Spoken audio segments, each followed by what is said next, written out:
AJ Madden here. Let's talk about leadership power principle number 8, high warmth. This is one of our 12 power principles of leadership from 1% Warrior Leadership, available on Amazon and my website, coachajmadden.com. One of the most important principles in this whole book, high warmth. And our definition of high warmth is giving self-esteem to others.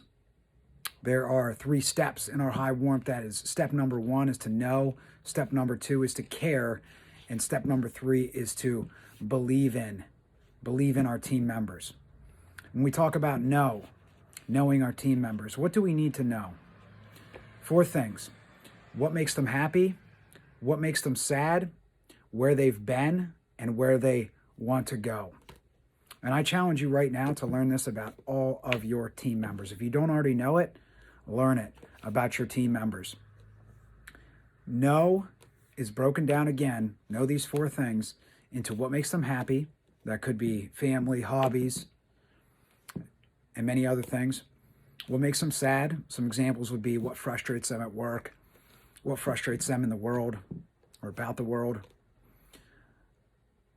Where they've been, which is their past, where they've lived before, what education they have, things that they're proud of that have happened in their life, accomplishments, setbacks. These are things about the past. And the future, where they want to go, is where they see themselves in 5 years, what their goals and dreams are. That is where they want to go. So as a leader, we should know those 4 things about our team members. There's a quote, a famous saying, there's no rules without relationships. And forming a relationship is this high warmth piece here of knowing these things about your team members. So that's know. Number 2, step 2 is care. And that is caring about the success and happiness of your team members, not just inside of work, but also outside of work. And number 3 is believe in. That is to believe in the greatness of your team members, to believe in them sometimes when they don't believe in themselves, to believe that they are capable of big things, to believe that they can do more, they can be more, they can do better. There's more inside them. And again, to believe in that and to challenge someone to be better, that's high warmth to me. That's giving self-esteem, to challenge someone to be the best version of themselves and look them in the eye and say, yes, you can do this. Yes, you can do better. Yes, you can achieve this big goal and dream. Let's get there. But how do we get there? Tell me how we get there. Like, that's being a true believer. I call it being a true believer. Let's talk about the Pygmalion Effect and how it, actually it's a powerful psychological effect on people's performance, the Pygmalion Effect. And this is from Dr. Robert Rosenthal, defined the Pygmalion Effect as a phenomenon whereby one person's expectation for another person's behavior comes to serve as a self-fulfilling prophecy. And Rosenthal also studied how powerful nonverbal communication was in the Pygmalion Effect. The majority of human expression is made up of nonverbal communication, of vocal tonality, facial expressions, gesture, and posture.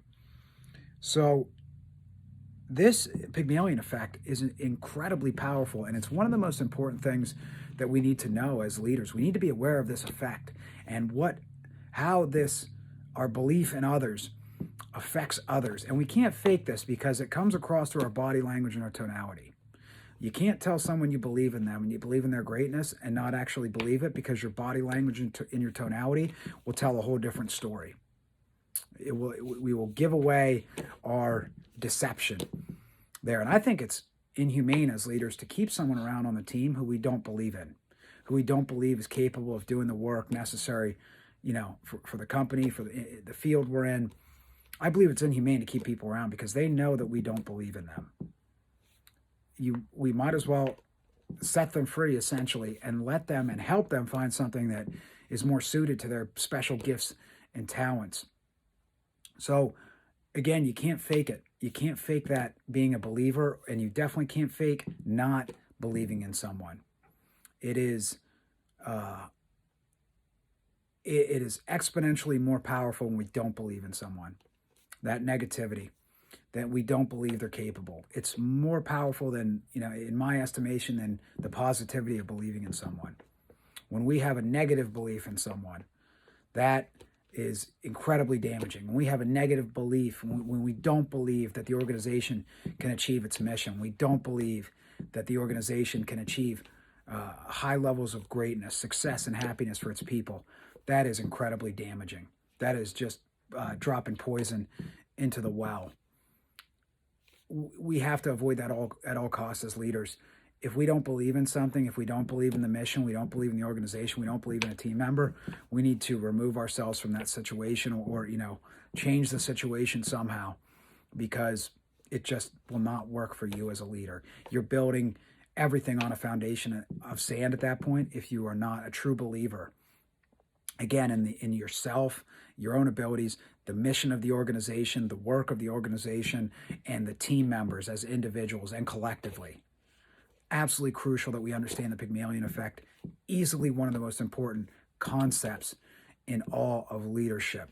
As you can tell, I'm pretty passionate about it because the longer I do this, the longer I coach and observe and study leadership, the more I see the power of the Pygmalion Effect, our body language and tonality, and how that contributes to that Pygmalion Effect.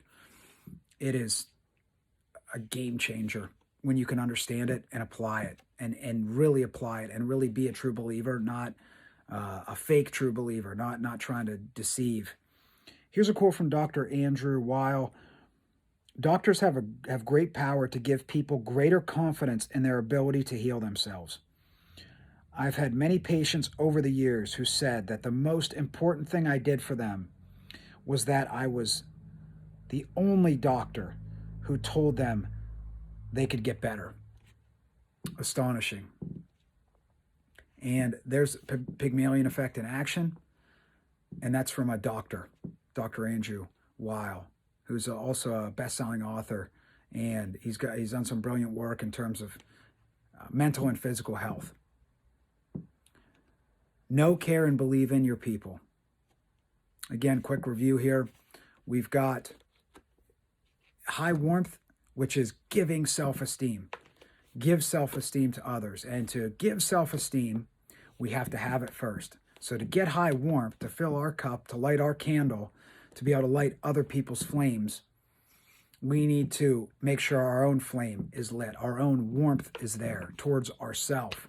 And that is that self-confidence and that certainty, building that in ourself through making sure we focus on our own positive self-talk, through doing hard things. One of the best ways to build confidence: do hard things, have difficult conversations, maybe do some difficult exercise, make hard choices every day, big and small. It is surrounding ourselves with people who are confident and have high warmth, whether it's friends, mentors, other leaders in the organization. We need to make sure our flame in terms of warmth is burning bright so we can light that flame of others and give them self-esteem, give them warmth. Know, care, believe in. Know what makes your team members happy, each one of them. Happy, sad, where they've been and where they want to go. We need to care about their success and happiness inside and outside of work. And we need to believe in them, believe in the greatness that is inside them, and they can do great things and achieve great things. If you found this video useful, please click like and subscribe. If you found it helpful, please share it with someone else you believe also might find it helpful. This is the principle of high warmth from 1% Warrior Leadership. This book is outstanding. It doesn't matter what level you're at in your leadership journey, a beginner or a seasoned veteran. This is the last 20 years of my leadership study and practice, all poured into one book. It's the book I wish I would have had 20 plus years ago.